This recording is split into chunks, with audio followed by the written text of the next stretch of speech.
How you doing? I'm Mike Gatty, and welcome to the 743 Patterson Park podcast. Yesterday, I had the great fortune to speak with Kate Klusewitz, who's a local artist that has begun painting Black Lives Matter messaging on local windows. I had been out for a walk in Patterson Park, went past about 6 of the windows, and wondered where they sprang from.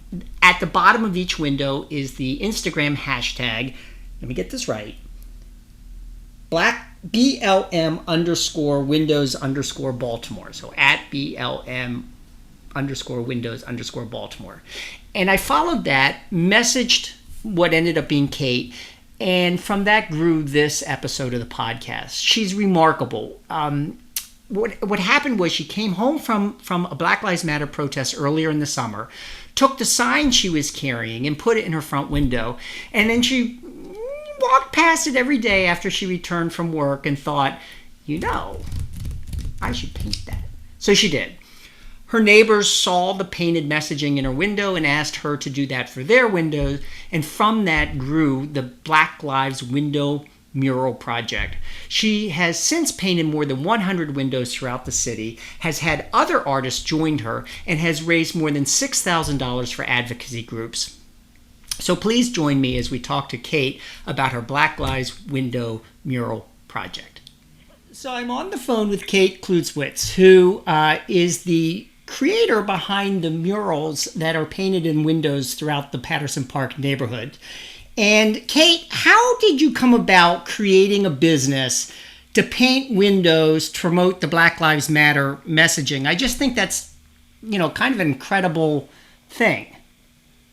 Well, you make it sound so well organized. No, it really, it happened in such a weird backwards way. So I started going to some of the protests with everybody else back in June, and I made myself a little sign, and because I'm the extra artist that I am, I had to make my sign pretty, and then it, came home, popped it in the window where it sat for a couple of weeks, pretty much until I was sick of seeing a piece of cardboard in my window.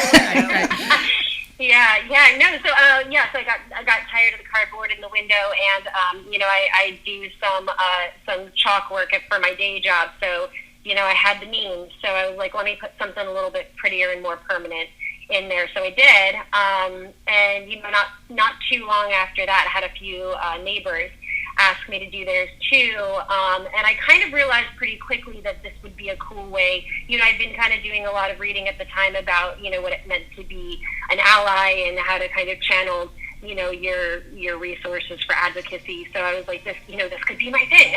So I reached out kind of naively on the Patterson Park Facebook page, not realizing that I think it's about 16,000 members strong, and got a pretty overwhelming response, and I don't know, the rest is kind of history. It sort of blew up. Yeah, and now you have more people working with you to create these windows?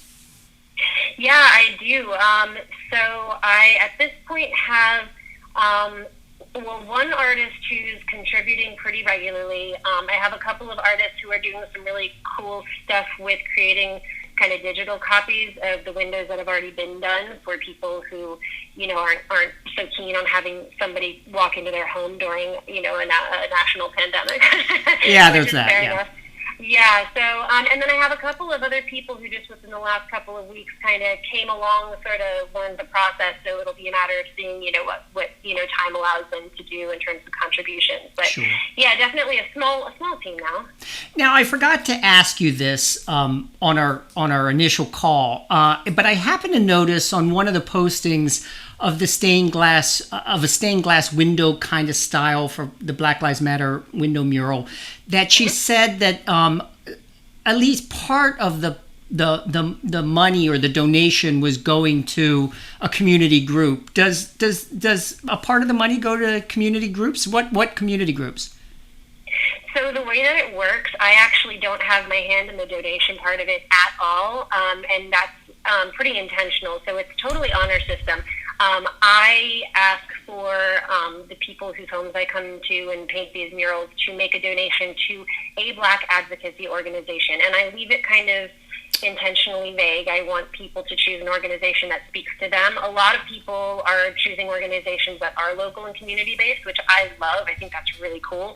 But I know that there's also some other organizations that are national and international doing some really cool stuff as well. So I want to leave it up to the individual, but I don't tell people where to donate.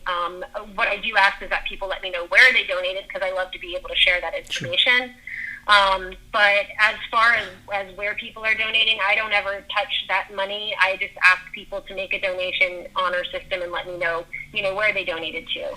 That just sends chills down my spine. My hats off. I mean, it's such an amazing thing to go to these protests that were happening everywhere, and from that come home and eventually create this movement, this artistic movement right in our neighborhood. I mean, I don't know. I just think it's remarkable.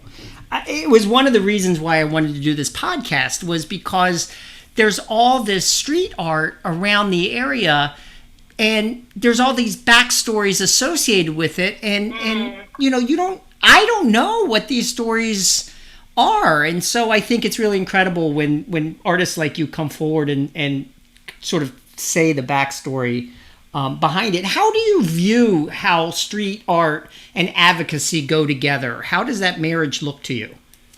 Yeah, no, that's a really cool question, and I actually spent a little bit of time thinking about my answer to that, because I wasn't sure at first, but the more I was thinking about it, I feel like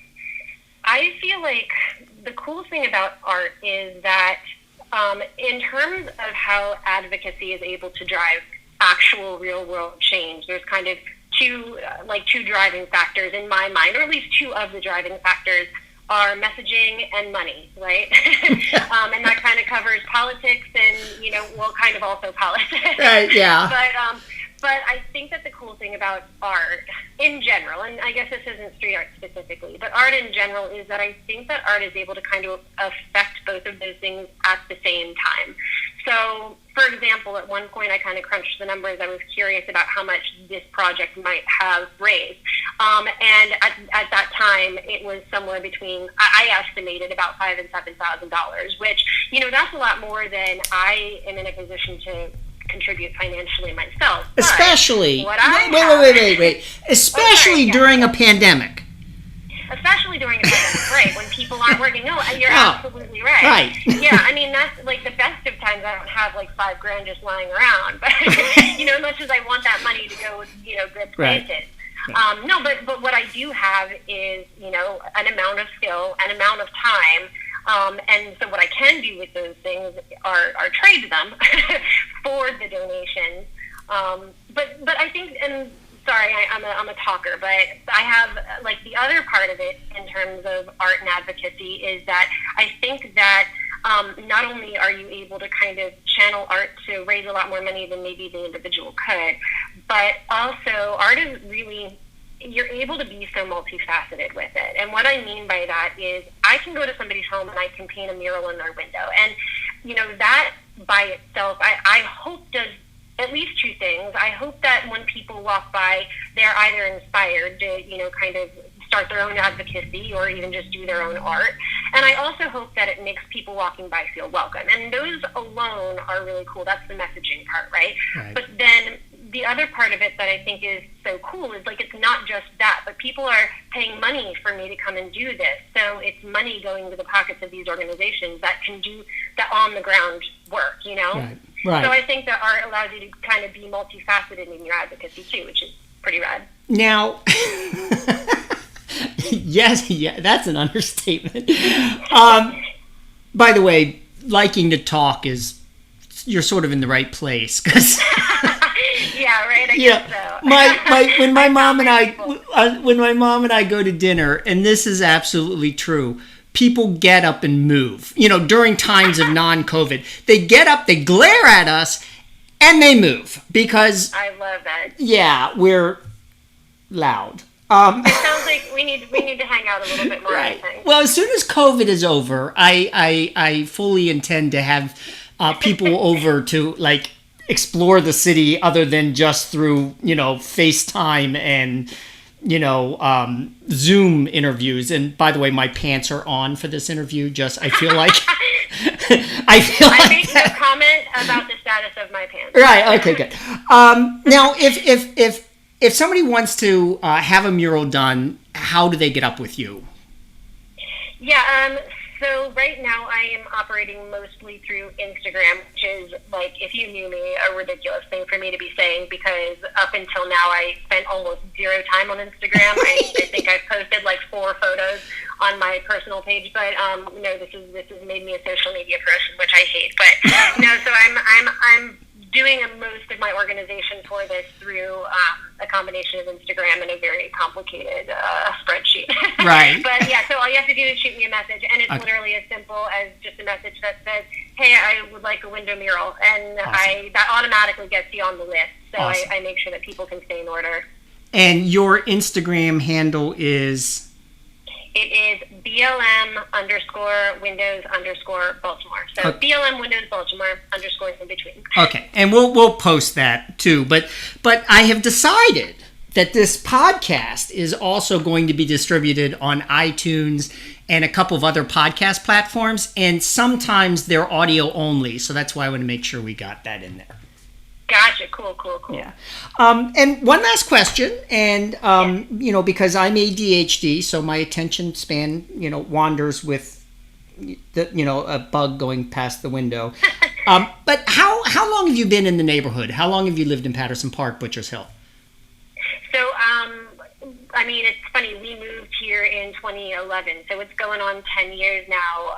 And when we moved to the neighborhood, it was on Collington, and then, we were renting, and we moved, lease was up, and we were like, well, we really don't want to leave the neighborhood. So then we lived on Washington for a while, and that lease was up, and we really didn't want to leave the neighborhood. So we, a couple years ago, bought on Patterson Park Avenue. So, we bounced around in different houses, but we never wanted to leave, like, Butchers Hill. So we've been here all 10 years. Right. Oh, that is so awesome. Well, thank you so much for talking to me, Kate. I have to say, you were one of the very first people that I wanted to talk to, because as I walked through Patterson Park, I just kept seeing all of these windows. And now, even more, I was going to pick up a present the other day. We have our mail delivered to the UPS store. Whole nother story because of all the package thefts. So we just bypassed that. But anyway, I was driving down there to get my packages, and I must have passed 5 windows. So how many have you done up to now? Do you know? That's the coolest thing. So I've personally, as kind of an artist collective now, we've done well over 100. I've definitely done over 100 myself. But, a fun little story about that is early on in this project, I work down in Fells, and, when I can, I'll walk down to work. And I remember early on in the project, seeing some little signs in people's windows, and, I'd already done a few murals, and just thinking, like, man, I want to walk to work, and I want to see a BLM window on every freaking house that I pass. And it's so funny now that, I'll get people message me, or people that I know, and it's like, we're not there yet, but I have to say, if I walk from my house in any direction for like 10 minutes, I'll pass at least 1 or 2. So to me, that's awesome. Because like at the beginning, I was like, that it was sort of the pipe dream, but it's neat to see that kind of come to fruition a little bit. Well, absolutely, that's absolutely awesome. Congratulations, and thank you so much for just being inspired to do this. It's grassroots. You hear the politicians talk about grassroots advocacy, and then when you actually meet people who are grassroots advocates, it's amazing. So thank you so much. Well, thank you. Thanks for speaking with me. Kate said, you have to feel like you're doing something that you would do anyway when she talked about her art and advocacy. My next guest on the podcast, Martha, is someone who embodies that sentiment. Martha. Martha. Martha is single-handedly responsible for Chalk Night, Chester Street Critters, Mandala Friday, and Murals with Kids, along with countless other projects throughout the neighborhood throughout the year. So join me next week when I interview Martha here on the podcast. Meanwhile, have a great week, and we'll talk to you soon.